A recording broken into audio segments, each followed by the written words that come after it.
Hey everybody, this is Craig Garber. Welcome to Everyone Loves Guitar. Everyone Loves Guitar. It's great when I don't know the name of my show. We got Sean Rowe with us. He's an excellent, really cool artist that I recently got turned on to. He's from upstate New York.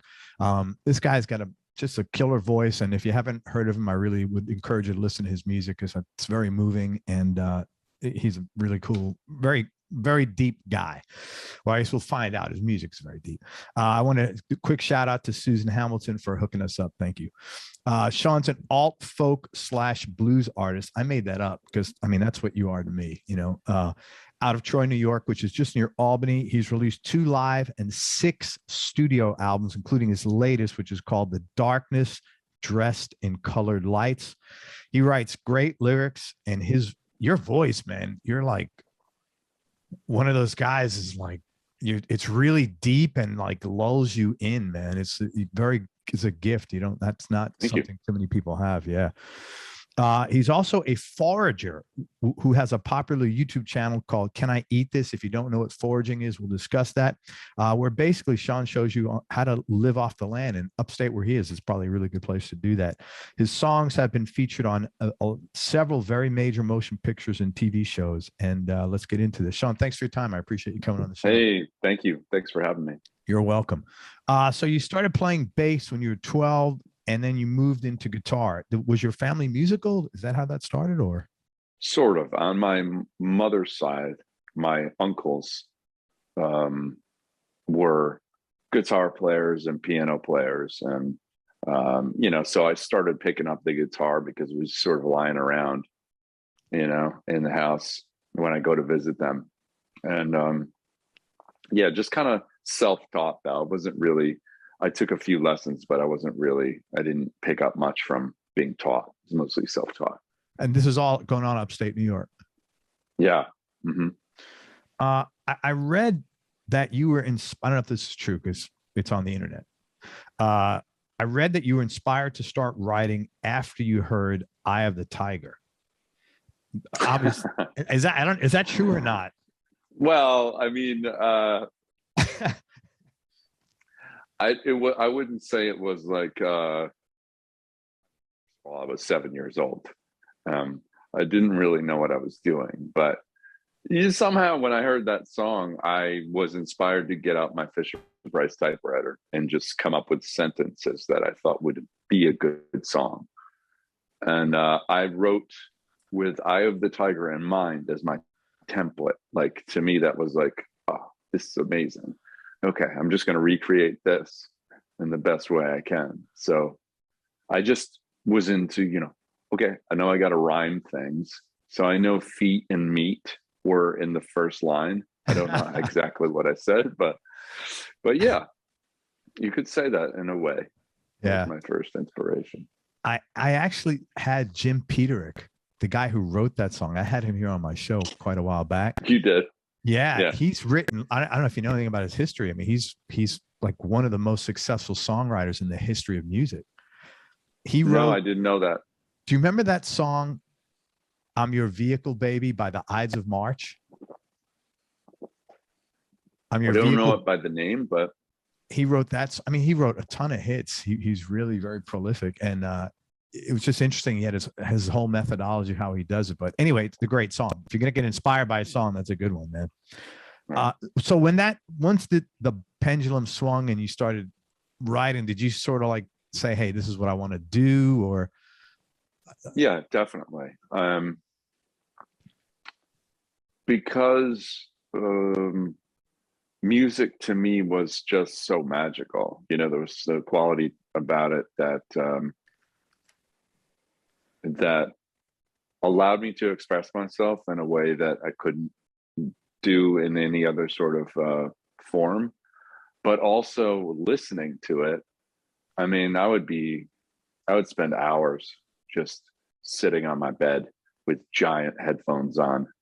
And back then it was 8 tracks when I first, when I was a kid. And I could, when other kids were out playing and doing stuff, I mean, I played outside too, but I was the only one I knew that could spend that long just listening to music. And it wasn't so much about, at that time, I didn't pay too much attention about individual instruments. It was more like the music's ability to transport you. You know, that's what I got from it. I'm glad you talked about that, because my next question is a perfect segue. You do a great job. I mean, a really great job pouring emotions out in your music, both in the lyrics, but again, your voice has this, you have a thing, man. It's a gift. Mm-hmm. I was curious where you thought that comes from, that ability to express. And also, are you as emotionally articulate in non-musical settings? Hey, make sure you check out guitarmerch.com. We've got loads of cool guitar, music, and Everyone Loves Guitar t-shirts, hoodies, and mugs, and everything comes with a 30-day money-back guarantee, so there's no risk to you. Head on over to guitarmerch.com. No, it's a really good question. No, I think a lot of a lot of musicians are not good in non-musical settings expressing emotions. That's why they get into this. You know what I mean? To get that side out. But I'm getting better at that for sure, and I think it's really important, especially when you're not the only person that exists. If you have other people in your life, other humans, it's really good to get that part down. You usually don't get that till you're 50, though. That's the thing. That's the thing that sucks, man. You wake up that's no. just that's a cosmic joke. Yeah.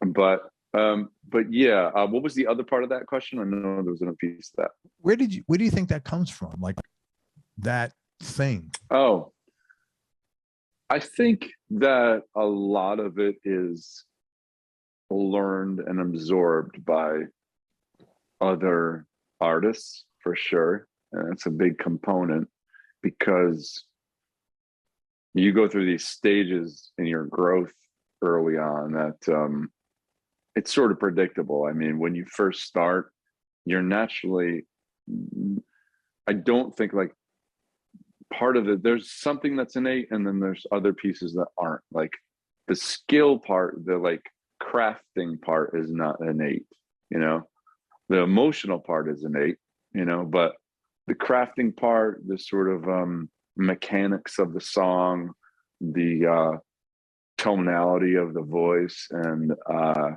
the authenticity of the voice, that really comes from really deeply listening to other artists. When I hear a singer that transcends that person's ability to sort of manipulate the sounds to like a sort of like a virtuosic quality, when you can transcend all that and use authenticity and believability as your source, in other words, what I'm trying to say is, like, you don't have to be Mozart here, you have to be believable and authentic, and I mean, for me personally, there's a lot of singers I love that wouldn't technically be classified as singers, but that goes a really, really long way, that quality, in my book. That's what I love and cherish in singers that I love, that quality. I normally another way to put it is like there's a lot of singers I can think of that are technically very good, but really turn me off because I don't hear the believability part, Who does it for you? Well, artists that would be obvious, like Johnny Cash, the authority in his voice, where he could basically say anything, and it's the way and the package of the way that he delivers it. That's the point. And Leonard Cohen is another big one. He never thought of himself as a singer, at all. In fact, he hated his voice, early on. But he, again, is somebody that has that quality. And Bob Dylan too. And then, obviously great singers like Aretha Franklin and a lot of soul singers I took a lot from, because that's tapping into the whole emotional side. You have deep guttural emotion coupled with the ability to manipulate your voice to just about anything. I mean, when I hear that in singers, it's like, wow, that's amazing. Pretty high level stuff right there. So yeah, all that kind of shaped me, you know. You covered Leonard. You covered "Bird on a Wire," right? I covered a lot of his stuff. There's so Yeah, many great songs, you know. yeah, Yeah.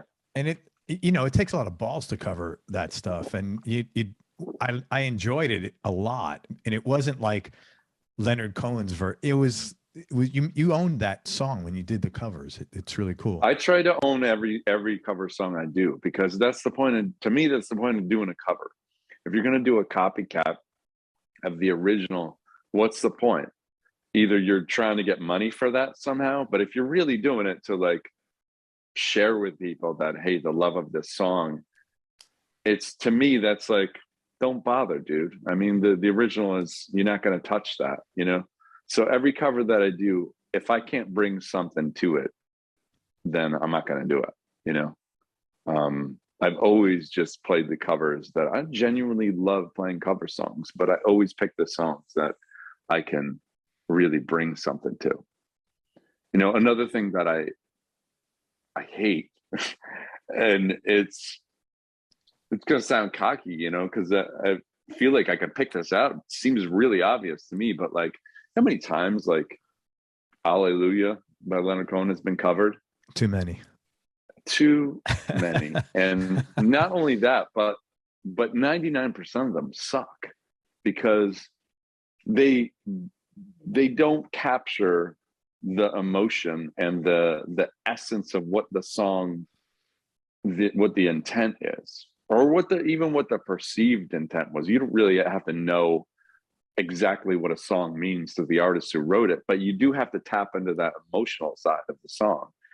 And like, a lot of the versions of these cover songs where the artist is great and their song is great, a cover song of it 9 times out of 10 is going to be like, dude, you missed the point completely of the song, you know? That is common for sure, man. Yeah. How did you first get started in the music business? And like, maybe what was your first break? Well, I definitely was not an overnight success. That's for sure. I was kind of working, you know, cutting my teeth in bars. I started out playing in bars, and it was a very, very small microcosm of a career. You know, I had basically worked it so that I could have music as my full-time thing, but it meant like some pretty hardcore soul-sucking shows, playing for 4 hours in a bar that half the crowd didn't care if you were there or not, you know. Sure. Sometimes 90% of the crowd. Yeah. And I did that for years because I wanted to do music full-time, you know. And then I got a break. I was this is back when MySpace was the thing, and I had my record on MySpace. I recorded this album in Troy, my hometown, and with a producer friend of mine who was also the engineer. And I was really proud of it. You know, it was like a homegrown thing, but it was my first record that I felt like there's some real stuff here, you know, like the writing. I think some of those songs still, I think, really, really hold up. But what album was had that? the record. That was Magic. Okay. That was on MySpace. And some dude from the UK heard it and sent me an email, which I thought was total, you know, I thought it was bullshit. I thought he was just trying to, you know, blow smoke, you know, and then we talked over the phone, and I thought, oh, this guy might be legit. He was the manager in the UK. He was the president of Universal Records for Australia back in the 80s. He signed a lot of big names. So he was the real deal.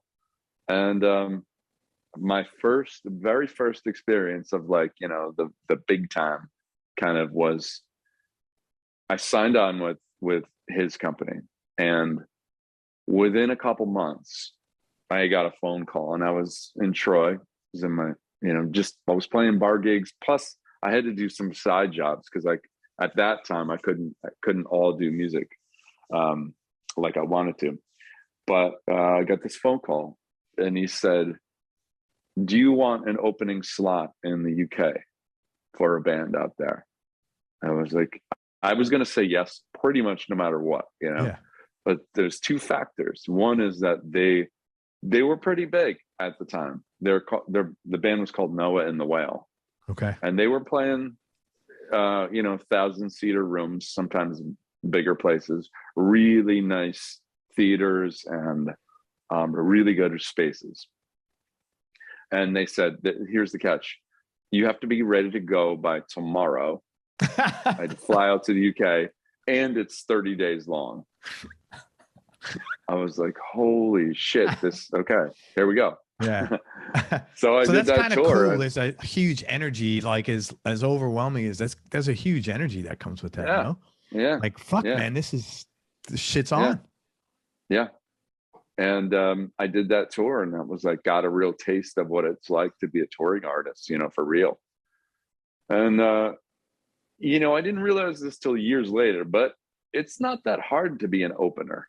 An opening act, it's pretty relaxing, actually, because you don't have to worry about, hey, nobody's here to see you anyway. So, right. You know what I mean? There's no pressure that way. It's a short set, so you can really do all your very best stuff that you have, and you're out of there. You know what I mean? It's kind of cool, and sometimes you get to travel with the band if they're open enough to have you aboard. And I've gotten to travel with some great bands that way. But that was great. The thing that was the game changer, was two things, really. Another thing was the booking agent. And I've been with High Road booking agency now for since I started, probably like 10 years. And they've been amazing from the start. What's kind of crazy is that I signed on with High Road and Anti Records, which is a great label to be on. A lot of awesome people I looked up to as artists were on that label. I have a good story about that too, but they both signed me without hearing me live at all. I didn't even have any YouTube videos up at that time. They just went from the record alone, which I thought was mind-blowing. Really cool. And I had, it gave me severe, what do you call,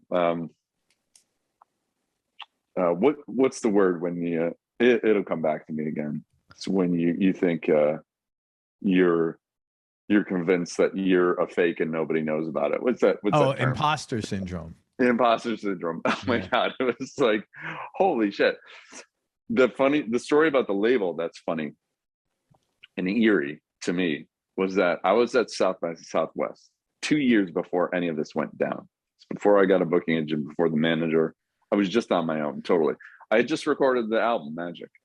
And incidentally, by the way, Magic was picked up by Anti. I didn't re-record anything. They just took the album as it was. But I'm in South by Southwest 2 years before.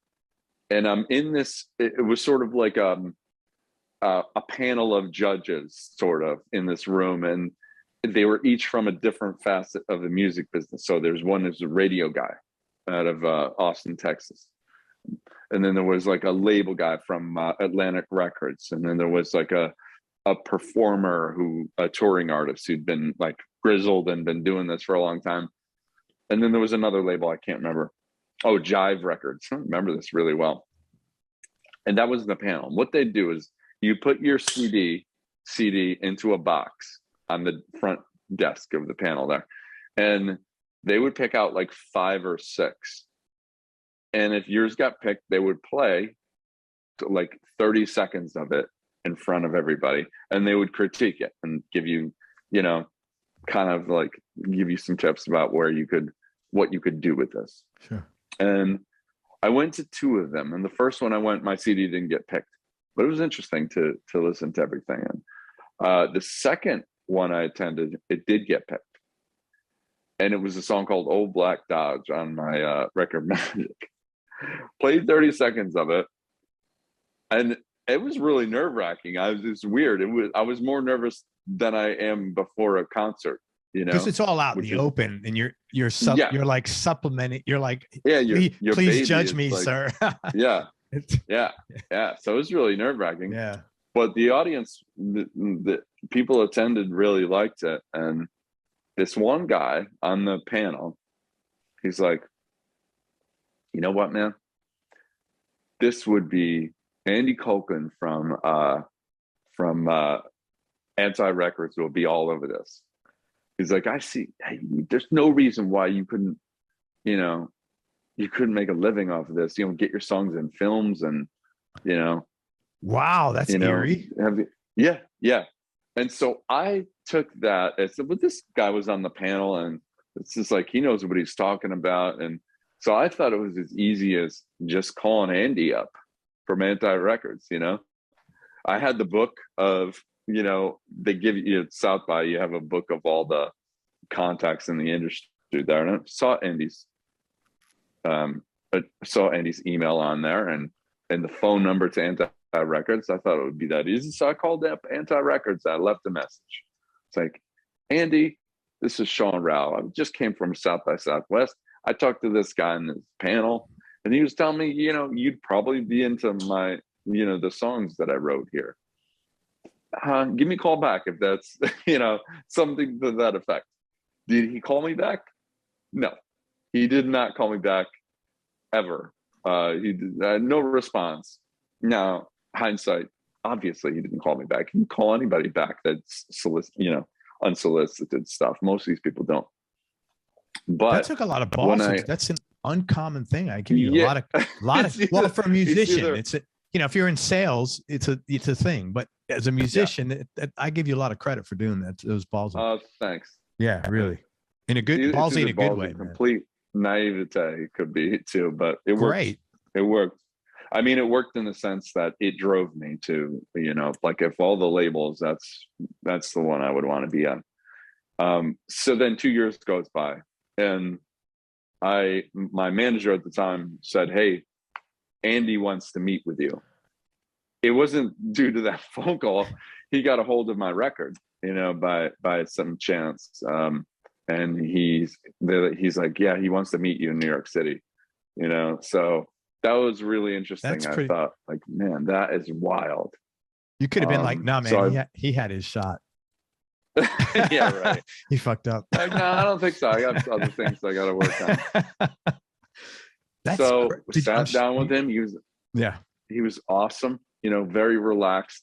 My manager at the time was like trying to prep me up for this meeting. He's like, he's from, he's British, and he's like, Sean, you need to work. You need to think about what kind of shirt you're going to have with Andy. I recommend something long and flowing. And so I was like worried about what I'm going to wear. And when I got to this hotel lobby, Andy, he was dressed as like a skater. This giant afro and like, skater sneakers. He was totally casual. I'm looking at my shirt. I'm like, Jesus Christ, man, I didn't need to wear all this. That's funny. And we sat down, and he was just very, very thoughtful and very considerate of, he really read the lyrics to all the songs. And he's like, this is really special. I want to do something with this. I don't want to, I don't want you to re-record anything. I want to put this out just like it is as a starting point. And so they took me on without hearing me live or anything. It was just by this record. And when I had my first show in front of Andy, this was in LA at this little tiny singer-songwriter club out in LA. And it's probably still there. I forget the name of it now, but pretty common. It was all up and coming songwriters play there. And before the set, I was kind of messing around with him because he showed up for my sound check, Andy. And he's giant, by the way. He's like 8 feet tall. He's very, very tall, but just a sweetheart of a guy, and he's sitting down watching my sound check. And I said to him, it's weird that I'm grateful that you signed me without ever hearing me live. because I could be awful, and you wouldn't know until you actually heard me. And I was, of course, joking, but he confessed later after the set. He's like, while you were playing, when I first saw you play, I was like, oh, I was relieved, because after you told me that, I started thinking about what you said, and I was like, oh my God, what if he is awful? What did I do? What did I do? So no, we hit it off, and he's a great guy. They're great. They were a great company to be a part of. They really, really did their best to just sort of let the artists go in the territory they want. Never pushed me to do a sound like a certain thing or any of that. So they were great. When at some point you told him the story about, hey man, I called you. I did. I told him when you soon after that. Yes. Yeah. Soon after we had lunch or something. I was telling him the story. And he's like, he thought I was like still kind of like, he never called me back, man. He's like, I just want, I said something to the effect that, I never called anybody back, so don't worry about it. But yeah. What a good. How funny is that? That's weird that guy said you. Very strange. The cards don't lie. It's Miss Cleo. That's pretty amazing. Again, I don't know if this is true. I read that you were in the service, and are you comfortable talking about that? And if you're not, that's cool. Is it even true? I would be super comfortable talking about it if it was true. Yeah. Oh my God, that's hilarious. So you weren't in the service. Holy shit. I like to think I'm a service to mankind, but no. Who did you hear that from? Where did you get that from? It's all over the internet. What? Well, I mean, I didn't make this shit up. Yeah, it's if you look up your name, there's a little photo of somebody that he was much younger, so I didn't it had a picture of you. Okay. And I was like, wow. Does it look like me, sort of? But it was 20, you're a kid. So it's kind of hard to tell. Could look like anybody almost, I see. Yeah, it was interesting because I was going to ask you, it says like what branch of the service? I was first, thank you for your service. That's what I was going to tell you, but thank you for your musical service. Right. No, that was not fucking me. Scary, isn't it? Well, I know there's a lot of, it used to be if you, my name would come up with this other Sean Rowe, who's a bishop or something like that. Yeah, that I saw too. I had a funny feeling that wasn't you. Some writer of a book, that pops up. But yeah, I don't know, man. I'm going to have to do some digging. Crazy, isn't it? I got one for you. There's a guy named Craig Garber in Nashville 3 years ago, murdered his wife and his 3 kids. Oh, that's not creepy as shit. Right? Jesus Christ, man. Right. So I'm just like sitting here working one day and I get some message on Facebook. You sick bastard. How did you do that? And I'm like, ma'am, like, it's not me. Yeah. There's another person with that name. I mean, yikes. And if it was him, if it was me, he probably wouldn't be responding to Facebook from jail, or maybe they do. I don't know, but yeah. So it's creepy. Yeah. So be lucky that your only says that you were in the service. Yeah. Right. Because my next question is, what are the biggest lessons you got out of your experience in the military? Sorry, we couldn't get into that. Oh my God. So after you got signed, what were some of the challenges early on as far as getting things moving, and what kind of things did you do to help push it forward? Well, yeah, in terms of musically getting things moving, the challenge was, it was this sort of a catch-22 if we have this record that's good, but I didn't have any sort of a name for myself at all, so people didn't know about it.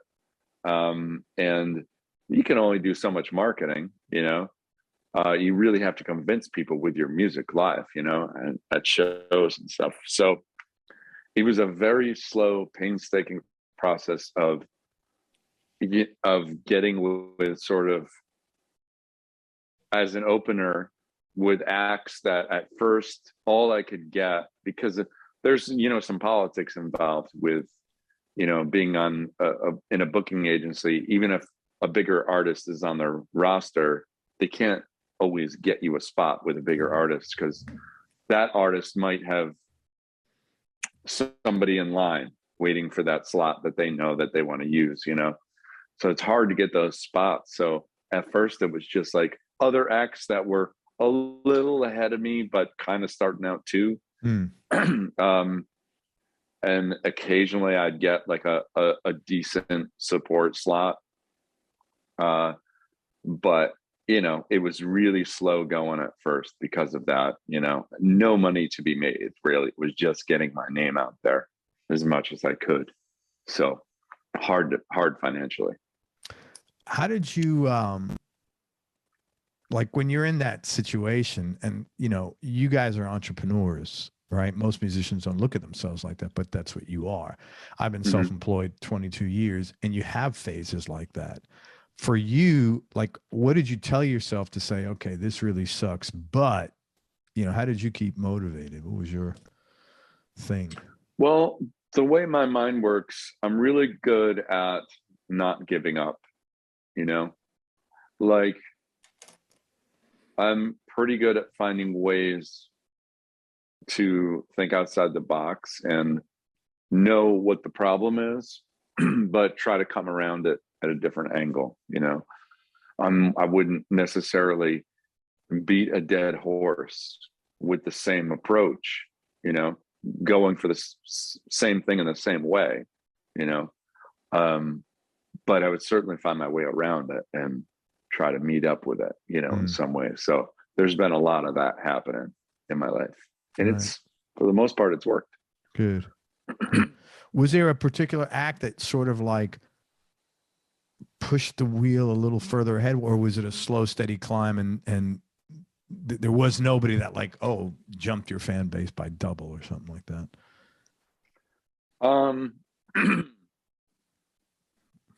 I couldn't say it like that. I couldn't say that there was a particular act that really boosted me.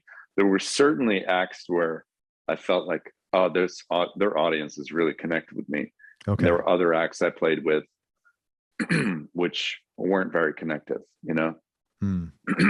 And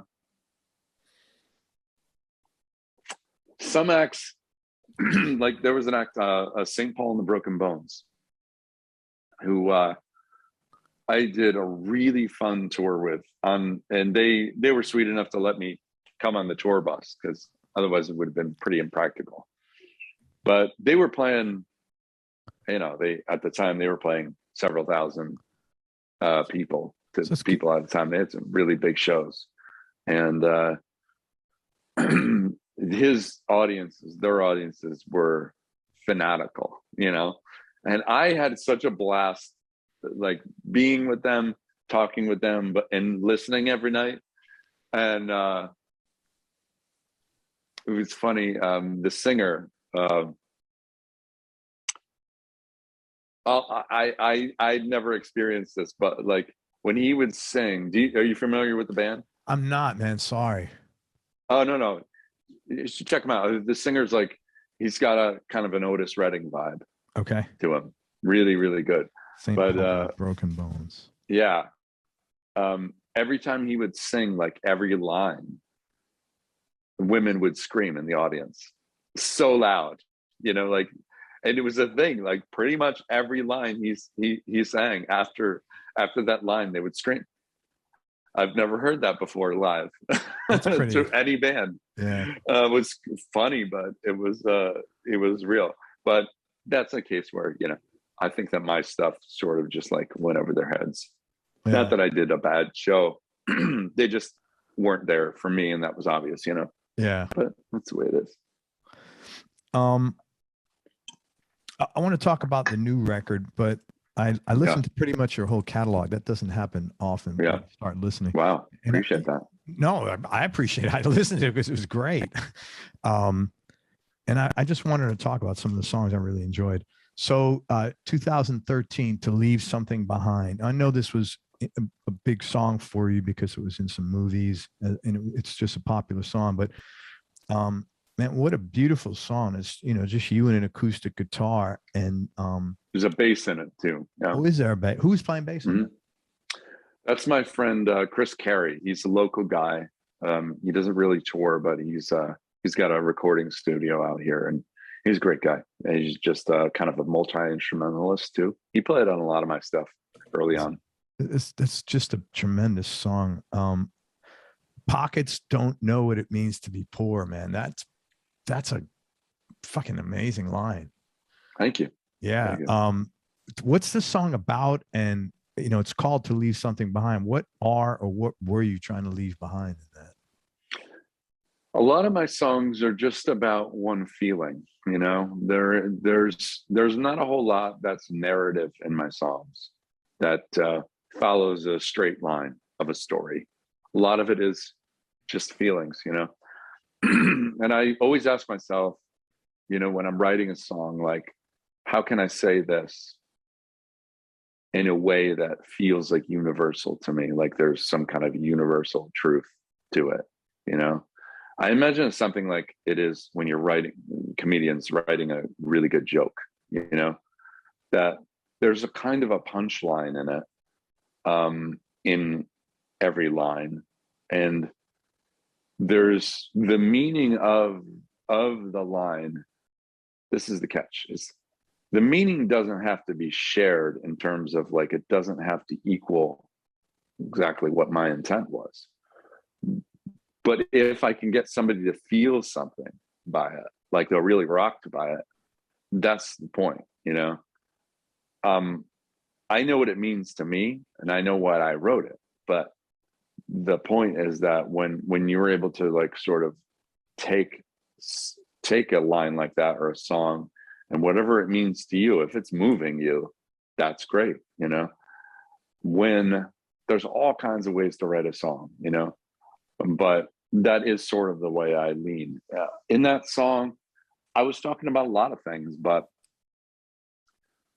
for me, I had to, you know, you have to consider what I was feeling at the time, and what I was going through was like, I was going to be a first-time father, and my son was going to be born in a matter of months when I wrote that song. A lot of things were changing for me. A lot of things, like my feeling of the sort of duality of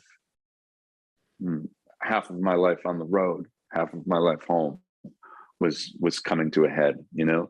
So on a personal level, there's like this force that was building in me that, you know, really looking at the important things in life and putting energy into them so that, you know, you leave something behind that's worthwhile. So a lot of that was it's not a tangible thing. It's sort of like on an emotional level. But I was also thinking of worldly too, and how things are moving at a very rapid pace and in a direction that seems like diametrically opposed to our biology, you know? So there was all that swirling in my head. And the fascinating part of this song, which doesn't always happen, in fact, it rarely happens, it's usually kind of a real challenge to sit down in one setting and write a whole song and feel really good about it. Yeah, it usually doesn't happen. But with this, it did. I wrote the song, most of the lines I wrote, if not all of the lines, it had to be most of them. I was walking through a park in London, and I wrote the guitar part before, but I had the guitar part in my head, so I knew the cadence of it. I knew where the words could fit in, but I wrote the lyrics to it while I was walking through this park in London. And I had my phone on me, so I was recording the words. And I got back to my hotel room, and then I put the song together. And it was always from the start. I always knew that there was something really special about that song, but I could not convince any my label people at the time, And even my manager, he loved the song. He just didn't think it fit on the record that I was doing. That was the same thing that the label had. It was like, it's not really fitting up with this group of songs on here. So I could have put it on there, but I took their advice and I waited. And then I put that song out on a 7-inch vinyl. Yeah. And then that's when it got picked up by the film soon after that. And then it started from there. And what the best thing about that film was it really like opened my audience to, it expanded my audience. You were asking me earlier about if there was any band that I toured with that did that. It was really like that song did that for me. Yeah. That's a very common thing when you have a hit song in a trailer or in the front of a movie or in a popular. It's one of the few ways you can get that exposure nowadays. Yeah. To be honest. Yeah. But I mean, I really thought that line was so cool because it was so tangible in the sense that when you're broke, what's the first thing you think of? Man, I don't have 2 nickels to rub together. My pockets are empty.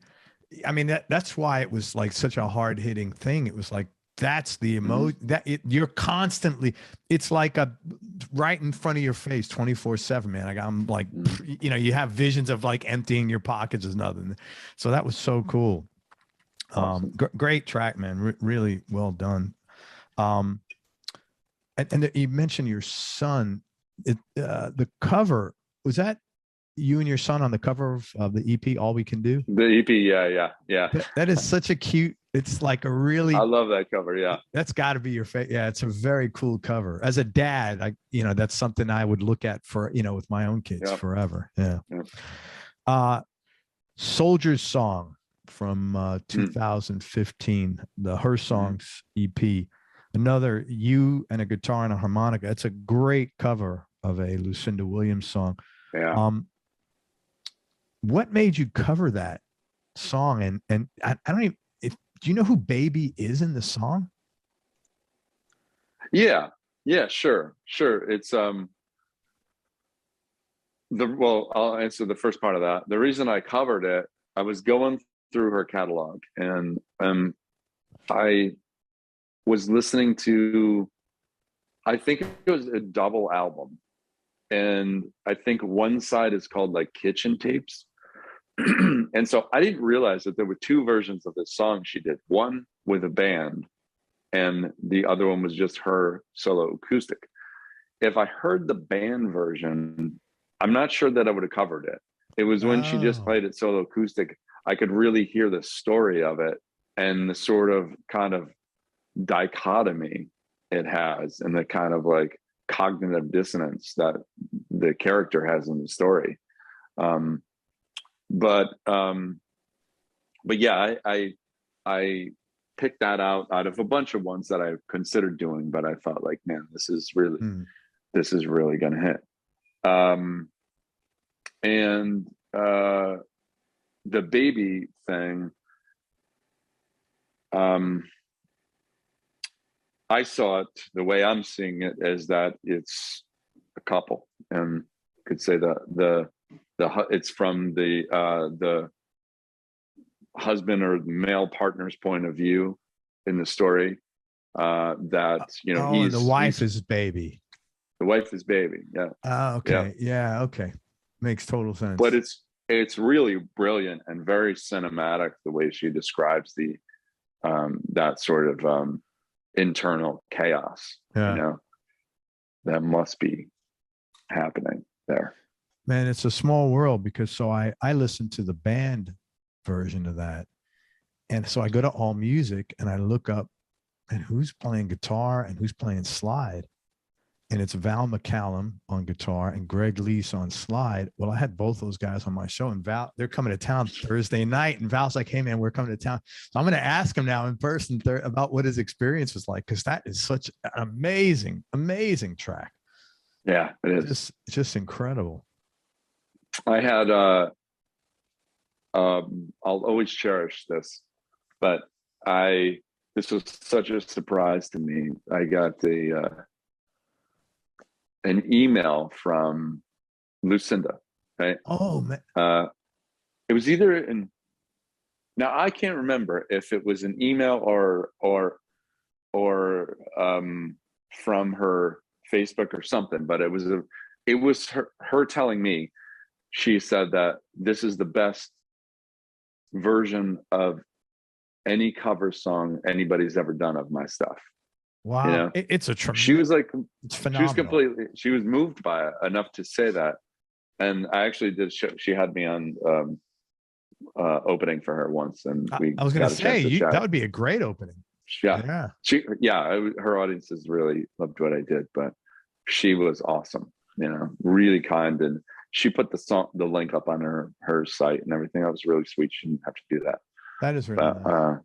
Yeah. Great cover of that, man. Awesome. Thanks. Tell me about your new album, Darkness Dressing Colored Lights, The Darkness Dressing Colored Lights. What was going on in your life when you wrote those songs and put the record together?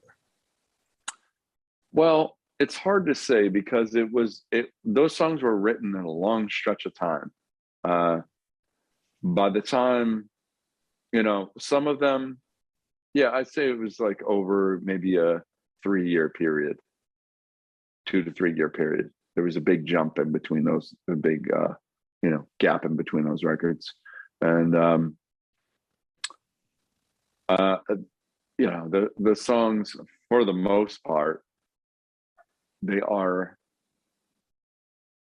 I'd say like, you know, probably 95% of my songs are relationship based. And I don't mean just with a partner. I mean, relationship with anything. You know, it's always about connecting, and the you know, sort of conflict you get when you don't make that connection, or that connection is broken.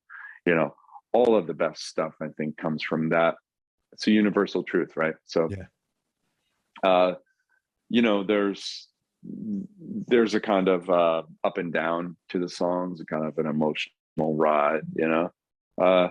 But I wouldn't say it's like a necessarily a thematic quality to the album so much. It's just, you know, I just try to tap into some common emotions that we go through as humans. It's a beautiful record, man. You did. Thanks. Talk about one of the songs, Honey in the Morning, from The Darkness Dressing Colored Lights. This was cool. You said you wanted, and you know, it's funny when I'm saying these lyrics, I'm hearing you sing it with your voice is so distinct. And I listened to these tracks many times each. You said you wanted space, so I gave you Montana. And then you say, how are you going to know love if you can't remove the curtain? I'm obviously about a relationship to whatever extent you're comfortable. What's the backstory there? Yeah. It's here's the thing, you know, a lot of my songs are not necessarily about me. They could be about what I do is I put myself partly in the story a lot of the times. And sometimes I'm in there for a good portion of it. A lot of times I'm pulling things from different places, things I've seen, things I understand and really feel to be true. And I watch other people go through and feel like I can manifest that in song form, you know. But my part in this song is little pieces of it were from my life, you know, but it's really the kind of relationship that's kind of cliched, sort of not meant to be, but more along, it's sort of transient, you know. There's a sort of transient quality to it that is kind of understood on an emotional level, but you know, not so much by the logic. You try to convince yourself otherwise, but you know, you realize, like, deep down, you know, this is not going to work. This is not going to work, right, man? This is not going to work, you know. Right. Yeah, like the guy saying, "Hey, man, I did all this shit. Give me a crack here. You know, give me a, you know, throw me a bone." Yeah. You see this person, like, you know, moving away, and right, you know, in so many ways they're moving away, and you're not believing it, you know. You just don't want that reality to be true, but it is. Great track, man. Really great track. Thanks. You grew up in Troy. What was your childhood like? It was pretty good. I grew up in Troy. We moved around quite a bit in the capital region. So it wasn't just Troy, but it was mostly Troy. You know, it's like every kid. I have certainly, have my own baggage that I carry, but the cool thing is I did get to kind of explore on my own. I didn't really have people telling me, hey, you have to do this. This is the path you're set in. I didn't really have that in my life. I had a lot of room to explore, kind of carve the space of what I wanted to, or what I thought I wanted to do with my life. At least I had that space to do it. So I'd get lost in nature. I was really into nature and finding snakes and, getting lost in the woods, and doing that and getting into trouble, but not the kind of trouble that, to this day's standards, it'd probably be like nothing, but ain't that the truth? It's weird. It's like some things today would be considered, crazy that we did back then, but also you could flip that as well. But I remember, give you an example, like I was allowed to ride my bicycle on what would be considered kind of like a secondary highway, which is right in the neighborhood I lived in now. I lived here where I'm at now as a kid for about 3 years. And I remember being 7 and riding my bike down this highway on the shoulder. And like, it was nothing, no helmet or anything, you know what I mean? If my son wanted to do that today, if I found out he did that, I would be like, you're never going outside again. Never. Right, of course. Yeah. You know what I mean? It's like that kind of knee-jerk reaction because we've collectively decided that this is what is safe today. This is what's not safe. Back in those times, yeah, you just had to come in before it got dark. That's all. Right. Yeah, I know that well.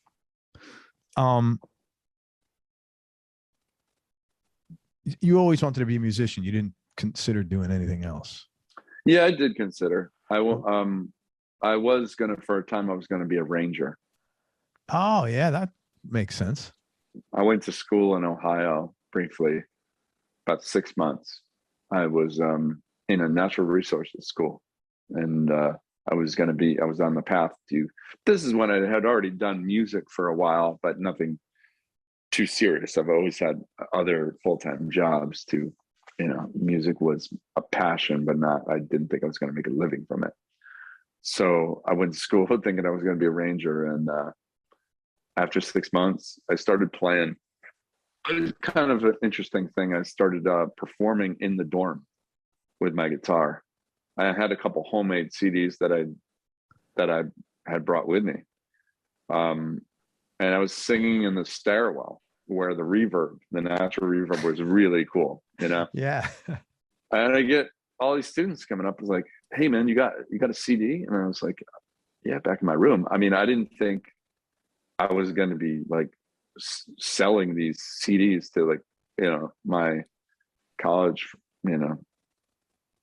classmates. But yeah, and then I played at a couple cafes in town.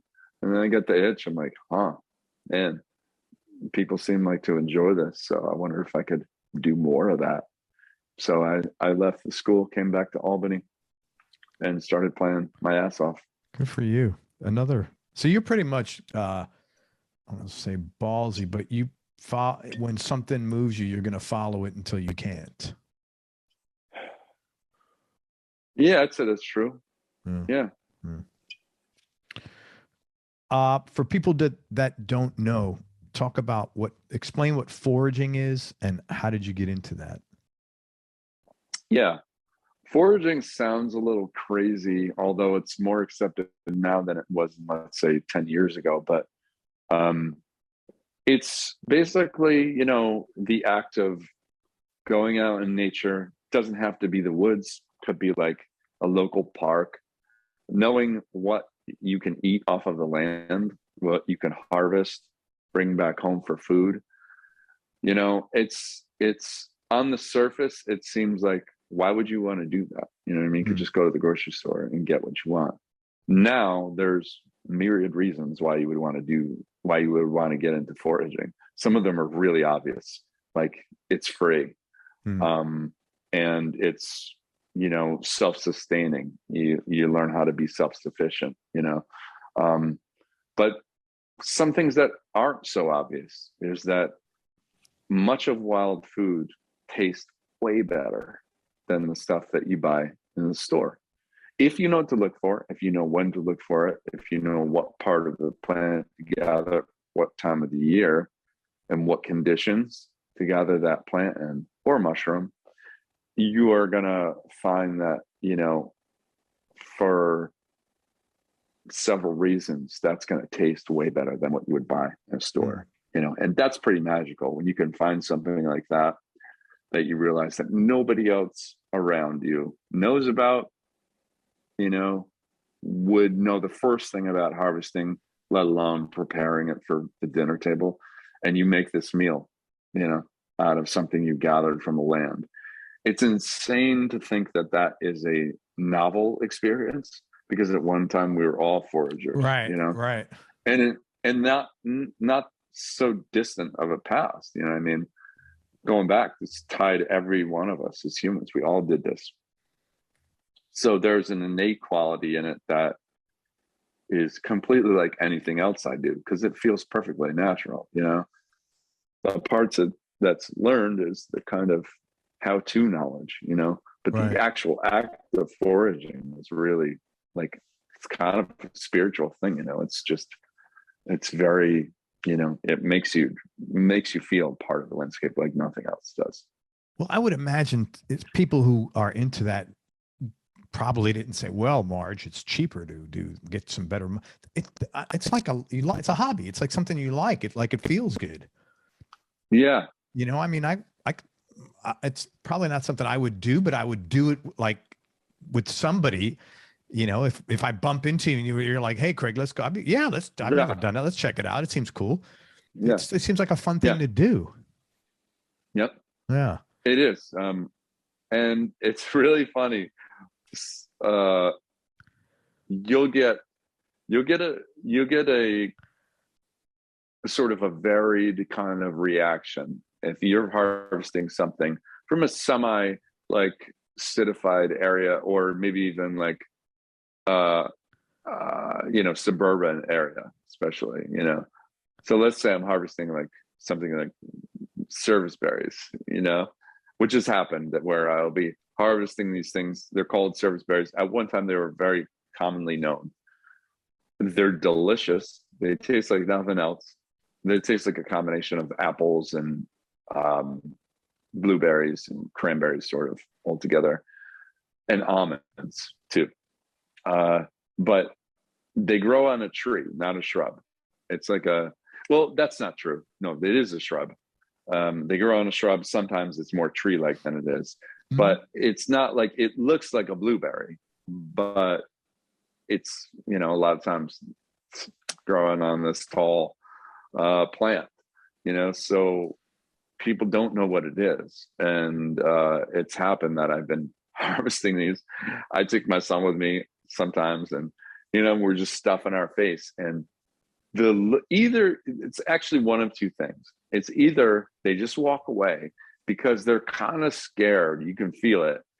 It's almost like they don't want to know. They think you're crazy. So they don't want to strike up a conversation with this nut who appears to be just eating off the tree.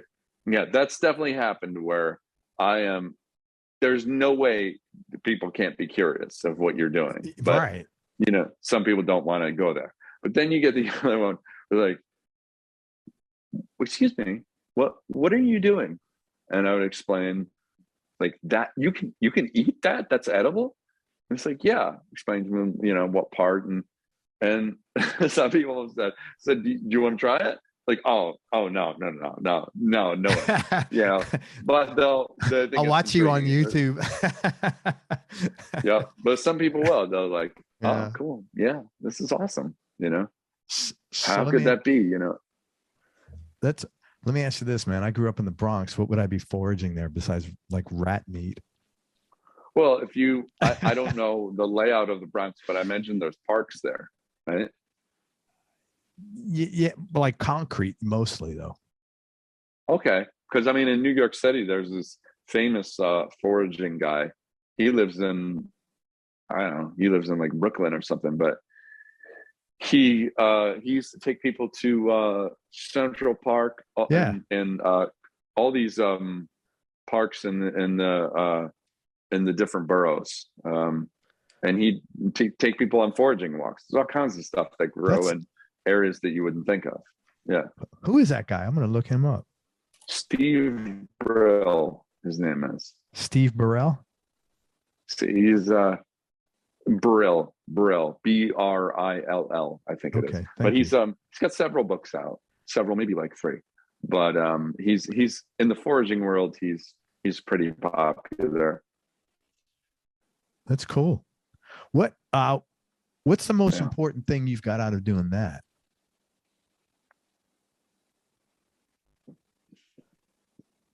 That's a good question. I don't know that it could do a numbered list and have something be number one, other than to say, like, a lot of times I'll illustrate it like this, you know. A lot of times I'll be harvesting something and go through the whole process of harvesting it, preparing it in the kitchen, and doing everything I need to get it to the point where it can be enjoyed and eaten, which is sometimes, depending on what it is, sometimes it's a long process. Sometimes it's relatively quick, like bringing something home from the grocery store. But when I do that and I eat it, sometimes you would think that the eating is the best part. And for me, it's really not. It's the act of doing it. It's the journey of the seeking part, of the tactile part of holding it and touching it and feeling it and smelling it and then tasting it. But all of that stuff combined. And then, of course, the eating. It's really the journey of it all that's the most important thing, rather than the end result. And isn't that the case for life, right? I mean, Oh it's yeah, I applicable to totally. about anything. I fish, so I know exactly. Yeah, I Mm-hmm. much the fishing is much more fun than the eating, for sure, man. Yeah, exactly. That's a really good point. Yeah, a lot of people don't necessarily need to eat the fish, you know? Yeah, yeah. Low points. What were some of the low points or dark periods you've had to deal with, and how'd you get through them? Probably the biggest low point or low points, should I say, have come from trying to marry life on the road with a relationship, all kinds of relationships. I mean, with partners, with friends, but also, you know, some of the hardest stuff was being away from my son, you know, especially early on. That was really tough. So balancing all that together, you know, it's kind of a hard thing to do. It is. You know? It is tough. Yeah. Some people are like meant for the road, you know. Some people are just born to be a Willie Nelson, you know. Right. And that is without that component, I don't think they truly feel like themselves, you know. That's not like that for me. I'm not a road dog like that. I like being home. I like the feeling of place. I like a community feel, you know, to where I'm at. I love recording music, and I love the act of like turning something from this raw material to this thing that's like, how the hell did it get to that point? That's so cool. But again, it's the process that counts, you know, of getting there, you know. But the travel aspect of being on the road, the being away from family, you know, not so much for me. Yeah. Yeah. It's interesting you say that, because I've had 850 guests on the show, and the number one regret for most people that are road dogs is not having kids. Is not that they didn't have kids, but that they made the sacrifice. You know, there's a question. I regret I gave up. I didn't have a child so I could do this. Because I see. Yeah. You know, because they were road dogs, but now later in life, there's that, I wonder, like we all have about stuff we did or didn't do. Yeah. You know, what would have happened? My buddy's always got a good thing. He, you know, I'm saying, man, I shouldn't have done this. He goes, yeah, Craig, and why didn't you invest in Microsoft when you were 19? I'm like, you know what? Thank you for slapping. Right. Thank you for slapping my face and like bringing me back to the present. Right. Like, what can I do about it? But we all have these thoughts about everything, you know? Yeah. Yeah. Thank you for sharing that. Yeah, no problem. Guitar. I saw some of the photos with a telly, but you play a lot of acoustic. So like, what's your number one guitar, and what would be a top three altogether, actually? I'll show you. Yeah, man. Let's see. All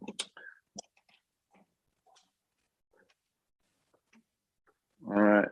So that's Willie Nelson's guitar right here. I'll tell you that much. Yeah, this one, I generally always use Takamine guitars for live, and they have this really cool feature that kind of shaped the way that I play. I strum with my right hand, which is that there's no. If you look at the saddle, there's no pegs on the bridge, right? So I don't know if you can see that, but yeah, I can. It doesn't have any pegs, so it's really interesting that all the strings go through the back like an electric guitar. Like an electric, you know? Yeah.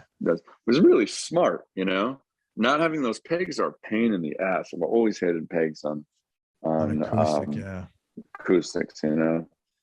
But I also over the years I've come to really the built-in piezo pickups that they have are really good, solid.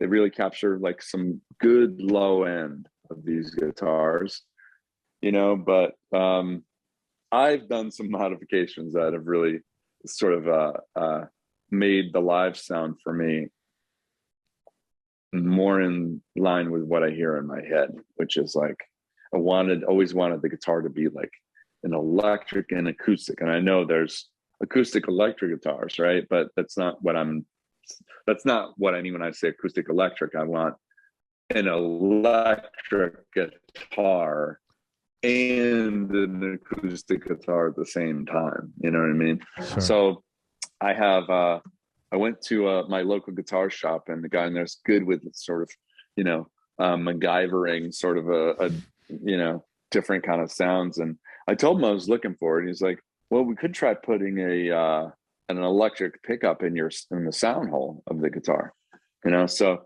this is an Epiphone bridge pickup, and then I have two inputs on the back of the guitar. Yeah, so this pickup goes to an electric amp, and the piezo pickup goes to an acoustic amp. So I have two sounds at once. And the other big change is I use electric strings. I use I use flat wound electrics. And I think that that's totally different. Yeah. I mean, it makes sense with the electric pickup, and I get a great sound. I mean, it sounds like an electric guitar. But I don't mind the electric strings because they're heavy gauge. So they feel like acoustic strings. Sure. You know? And it doesn't really sound, I mean, obviously the sound hole is plugged up, but you take that out and it doesn't sound bad. I mean, it sounds like a pretty decent acoustic guitar when it's not even plugged in. So that's been a kind of a cool find over the years. First person I've met that's done that. It's a lot of which people I'm I've spoken kind to. of I'm kind of surprised that's hasn't been done, you know. Well, especially with flat wounds. I don't think I've heard anybody put flat wounds on a flat wound electric strings on an acoustic guitar. That's pretty cool. Right. Yeah. Right. What about electric? What's your number one, or what do you go to mostly for your electric? I love the SGs. I think they're really so cool. Yeah. That's Probably so, because like Angus Young was like my favorite guitarist. And I still think he's like, I mean, nobody really to talk about him for like a blues rock guitarist, but he's an incredible blues player. oh, he's Just an Chuck incredible Berry blues on. guitar He's player. a hard rock version of Chuck Berry. Yeah, yeah. I mean, the solo in that song "Ride On" Oh, that's a gets me great every song. single time I hear it. That's so Yeah, funny. the song is brilliant, but the solo, the guitar solo in it, it's one of those solos that gets me every single time, gives me chills. That's the one, the long solo that goes through the whole outro, if I'm not mistaken, right? Yeah, right, Yeah, right, great. right. I used to listen to that album. Is that Dirty D's Thunder Cheat? What? That's Yeah. that's when it was originally on there. Yeah. Yeah, right. I was one of my favorite AC. It's funny when you said before, sometimes it's really cool opening up for bands. What I thought about is except if you're opening for AC/DC, because I've had people Yeah, that open would for be it. AC/DC. Or the Rolling Stones. Yeah. AC/DC or the Rolling Stones. Yeah, you're not gonna do well. That's tough. Yeah, man. Yeah. So you have an SG. That's pretty cool. You don't have too many. I don't have an SG. I would want to get an SG. I have sold just about every guitar I've ever. I don't know. I'm so like transient with my guitars. I'm like, yeah, I'm gonna try something else. I'm gonna try something else. I'm not one of those collectors. I don't have like 50 guitars. Yeah. If I see too many guitars, okay, this one's going. Yeah. Like, just don't have the space. I get it. But yeah, that would be my go-to. I don't really play. I only did once. I did a whole show with all electric guitars, and I used the Telly for that. But Telly's another one I really like too. Love the Tellys. But yeah, for the most part, it's always this Takamine. So, yep. Most embarrassing or funniest thing that's happened to you on stage or in the studio? Yeah, I mean, I have had many Spinal Tap moments. One time early on, this is I'll tell you two stories. One is way back before I was just a kid. I was in my band out of high school. We were very serious though. We played a couple gigs in New York City, and we thought we wanted to go this way. We thought this was it for us. We're going to be a 3-piece band, like Cream, and just annihilate. And when people heard us live, we did pretty good. We were really passionate about it, and we practiced a lot. We played in this sort of like the shit kicker club out in rural New York. And there was nobody in this bar. Nobody. And there was like 3 people. And the people that were there had their backs facing to us at the bar, So it was just up, and it was like I don't even know if we got paid, to be honest with you. I think at that time we were just looking to take any gig we could just to get out there, Sure. And we tried to make the stage like our own. Like when we like those bands who like set up the things on the stage and the carpet and the backdrop to make their place like wherever they went, it was like their space. We tried to do that. So we had like candles set up and different lights and things like that on our amps. And I had really long hair back then, but I always kept it back in a ponytail. And I was just the front guy, but I played bass and I sang at that time. And sometimes I would do some solo stuff. Like I'd break out the acoustic guitar and I'd play a solo thing. And the rest of the guys would sit out. They like that, give them a break, I had to be on for every song, but they got to take a break every now and again, But I like doing that. It changes things up. And I was doing a solo thing. And I went to go change one of the dials on my amp. I had to like lean down to do it. And I did that, and I went back to the mic, and the guys in my band were like, dude, trying to get me to notice that my hair was on fire. The back of my hair was on fire, like caught on the candle Oh that was on my one of the God. amps. And it wasn't like too bad. I was able to like pat it down, you know. But Wow. you know how burning hair smells, you know, it smells Pretty, like yeah. terrible. And some guy at the bar finally turned around and said, "What the fuck is that smell?" You know? And your hair was on fire. Holy shit. Yeah. Yeah. That's So scary. another story that happened much later on, I was playing this festival somewhere, and it was a lot of people. It was a lot of people. It was a pretty big festival. And I had what was called, it was called like, it was a euphemism for basically a non-important performer. I can't remember what they called it, but it's like in between the acts, you had like 15 minutes to do your thing. You know? Okay. That was the slot that I had. So of course I picked the songs ahead of time. It's such a short time to play. You got to be ready to go on. And it was such a weird night because I saw, you know,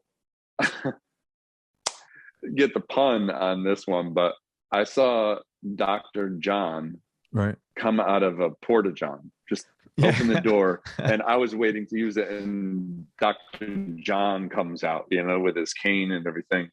It was like weird. He was one of the main acts to go on. And I don't know, there was just some weird vibe in the air, you know, because when I went to get ready for the set, I had about 5 minutes to go on, you know. The manager there, he said, okay, you got to be ready to go. So I suggest, you know, you've got a pedal board, plug in all the stuff, get your cables ready to go. So all you have to do is plug in. Meanwhile, I just told you the setup I have for my guitar. Right. It's not your average just acoustic plug and play kind of thing. I got pedals and stuff like that. Plus I have this setup. It's got 2 inputs. So I did what I could, you know, but I'm like, oh, damn, this is like tight. So I got the stuff right at the corner of the stage, ready to go. So I could just lift it up, put it on the stage, and basically a couple wires, and then I'm ready to go pretty much. But there's no sound check. Right. You know, there's no sound check. I have no way of telling the sound guy, I have 2 inputs, you know, try to balance these best you can. He had no information like that. So I get ready to go on, and he's like, the main act is still playing, you know? So he's like, you know what? I think it's going to be like 10 minutes because this guy's still up there. He's still doing it. So I'm like, okay, 2 songs. So they kept playing, man, you know? And the guy comes back to me. The manager is like, hey man, sorry. It's going to be like 5 minutes on stage. We got like 1 song. Like, okay. So the song I chose to do for all the sea of people out there was To Leave Something Behind. I figured that's a good song. Perfect. To, like, you know, give them something, you know.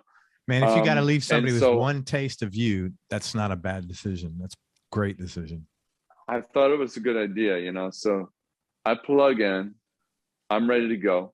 0 sound out of the guitar. Sound guy's trying to figure out what's going on, you know, no sound.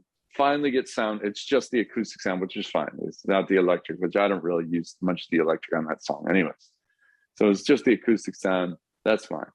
I start singing a song, and then it would be like if you were in a room, like let's say it's a quiet club, intimate space kind of a thing, you know? And the most jarring thing to do would be to sit on a drum throne right next to me and start playing. That's what was happening. I had a guy that was checking the instruments for the next act while I was playing, and the drums were right next to me. God. So he's playing like a regular drum beat while I'm playing the song. And I'm looking over at him. I stopped playing. I'm sure the crowd was wondering what was going on, and he just keeps going, you know, and so I didn't finish the song. I mean, he didn't stop, you know. So I walked off the stage. I'm like, this is crazy. I'm not gonna, you know, present the song like that while the drumming thing is going on. I got off the stage, and the guy sound checking the drums comes down to me. He's like, dude, I'm sorry. That's what I'm supposed to do. I have to check the instruments in between the main acts, you know? And so if you're a band, I guess, playing like a really loud song and somebody's checking the drum like that, I guess it doesn't matter. You know what I mean? But playing an acoustic song live like that, wow, it matters. That sucks, man. That is a shitty experience. So to put the, you know, to put the icing on the cake, I was leaving the next day to come back.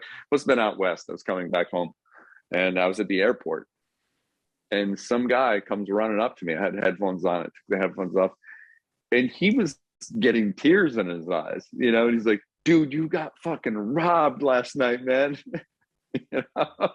He's like, I was there at the concert. I wanted to hear the song, and I couldn't believe it, man. There was sound checking the drums. He's like, fuck that, man. Don't, you know, in my mind, it was like, I had gotten to the point in my career where I didn't let that stuff really bother me. It's just like a really bizarre thing to happen, but you know. That's awful, really, man. Yeah, I give you credit for. Yeah. God, you got to persevere through all this stuff, man. Yeah, you got to do it. What I was thinking of is if that happened today, what would the first thing that would have gone on is the guy coming in there would have taken a picture of Dr. John's shit and put it on Facebook. Right. Hey guys, this is Dr. John's shit. I mean, you know, and he probably would have got 2,000 likes. Really? You know, right. Different world, isn't it? Sure is. Give me your top 3 desert island discs, Sean, just for this minute. Sure. I would say Radiohead in Rainbows. Great. Definitely. Great album. I'd say Leonard Cohen's Songs of Love and Hate, that one. And third one, I'd say, I'm sort of I want to say like, I'd probably pick,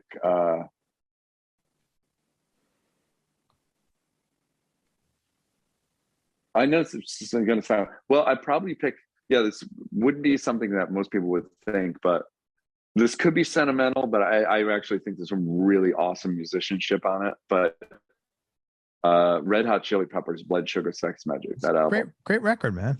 Yeah. John Frusciante he's one of my favorite guitar players.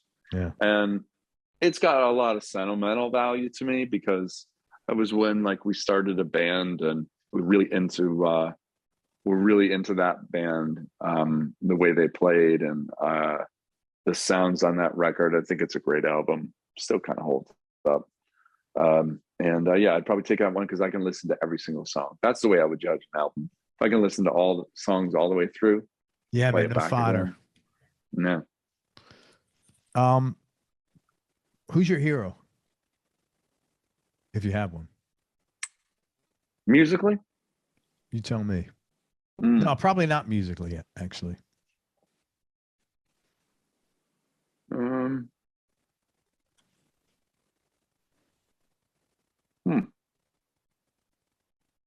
I wouldn't say I have one person.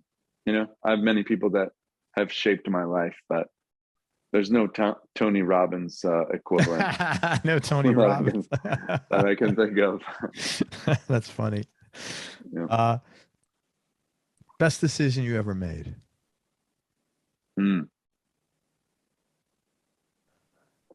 I'd say to have my son. Yeah, changed my life. I had a funny feeling you were going to say that. This is a good one. What do you like most about yourself? Well, part that I mentioned earlier, you know, I like being able to, you know, think outside the box sometimes. You know, there's a really good quote by I'm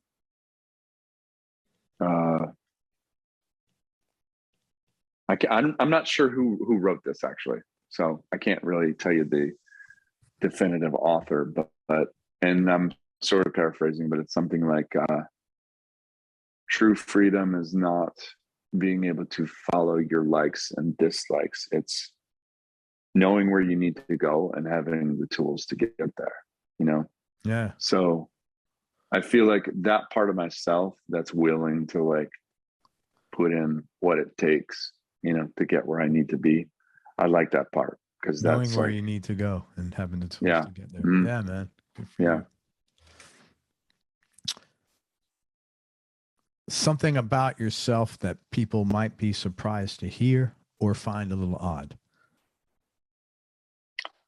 That I'm a teddy bear, you know, just that I'm very like mellow, you know. I mean, I get a lot of YouTube comments when like people watch you know, my videos that I look really angry, and some dude was like, I feel like he wants to crush me with his guitar or something, you know. Or like, yeah, you know, I could see that, because I do look kind of angry when I'm playing her in pictures, for sure. Interesting. But Yeah, it's really not me. You get around enough people, you kind of- realize you definitely can't judge a book by its cover. Yeah. Yeah, you definitely can. Yeah. Happiest moment or happiest time in your life?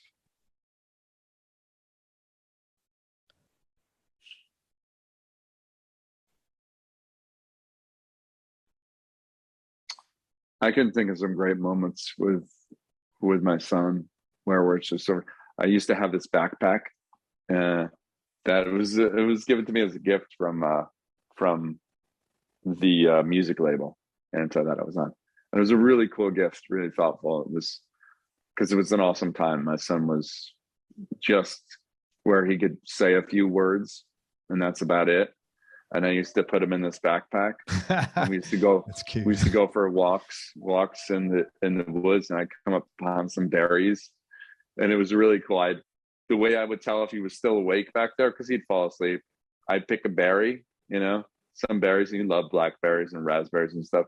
And I couldn't see him, but I'd put my hand back there, and I could, you know, he'll take the berry if he's awake, you know. Take it. That's cute, man. It was cool. That is cool. And he got a little older. I put him in that pack as long as I could. You know, he was in that pack when he was probably a little bit too big to be in there, because it was straining me to walk around with him. But yeah, we have some great moments, and I like to think that when he gets older, you know, he'll remember that stuff. You know, he will, because mine are older and they remember.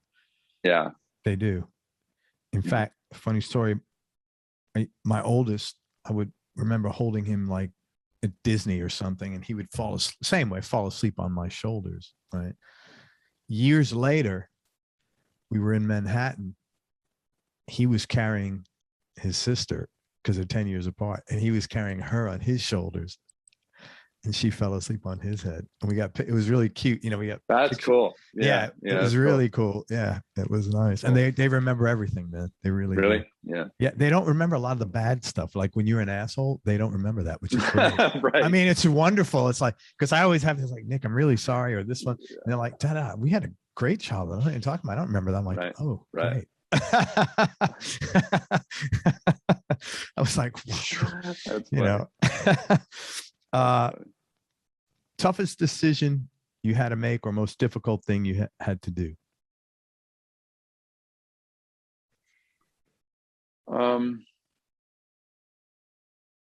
Well, I guess it's you know, I've had my share of relationships, and it's always especially when you're in something long term, that can be pretty traumatic and really, really hard to let go of, you know. So I'd say I had my share of those.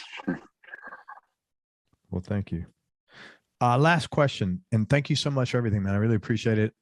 I think you're a teddy bear.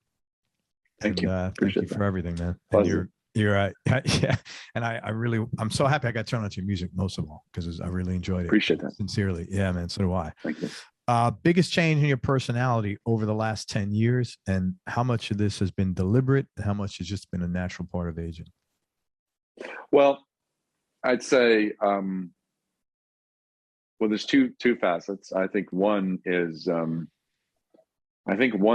certainly like tied back to being a father, because my anxiety, you probably know, you know, as soon as my son was born, my anxiety level got a lot higher than it ever was, you know. Oh, hell There yeah. are things that nobody tells you that they can't really tell you. I mean, the only way you can know what it's like is to really experience it, you know? And so the anxiety, I used to sleep a lot better. I remember that, you know? That doesn't change, man. I hate to tell you. No. Yeah, I'm sure it doesn't. That hasn't gone away yet. I don't expect it to, but I think on a positive level, I'm always trying to better myself, you know, to be a better listener, you know, and to understand people more. So even though I've had a lot of failures in that, I do feel like I keep getting better at it, you know. So I feel like that quality is at least on the right path, you know. Yeah, and you know what? I would bet when you're focused on doing something, you tend to, and that's important to you in that thing, you tend to beat yourself up over that thing where other people probably would say, oh, you're really good at that. Mm-hmm. Does that make sense? Yeah. It's just a human. It's like if you're driven for something, it's like not, you know, your frame of reference is always higher. Exactly. Yeah. Because you're pushing yourself a lot more. Yeah, because you listen to your music, and the first thing I thought is, man, this guy studies people. I mean, you can't write that stuff. Yeah. You understand the emotional reaction that's going to happen. It's not like contrived, but you know when you express this, there's going to be an emotional connection there. You can't do that unless you understand people really well. Right. You know, so I thought like right away that, you know, that you had spent a lot of time doing that. So let me tell people where to find you. First of all, what's the name of your YouTube channel? Is it just Sean Rowe that people could find you there and all the foraging stuff and your? Yeah. Sean Rowe Music, I think.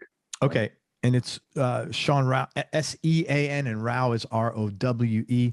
So that's on. So Sean Rowe Music on YouTube. Sean's website is seanrowe.net. Also, he is doing some private Zoom concerts. You want to talk about that? Yeah. It's kind of a new thing for me. I've done some live streaming and stuff, but I've seen some other, Zoom concerts that folks have done, and it's not the best audio and video quality, and I want my fans to have like the best that I can do. So my Zoom is rigged up to like a good audio mic and good visual, and these are the way I set these up is it should be fun for the fans because they would pick the songs, they pick about 10 songs cool. from my catalog that they want to hear. Could be covers too that they've heard me play. And they can either invite their friends over or just kind of share the link with them. And it's their own concert. It's like a private house concert. It's a private house concert. Virtual private house concert. Yeah, that's pretty cool. Yep. So I'm setting those up for pretty much the entire winter. So awesome. And if you're interested in that, it's on seanrowe.net. seanrowe.net. Yep. There's a link there for the concerts, and there's a place where you could email Sean as well.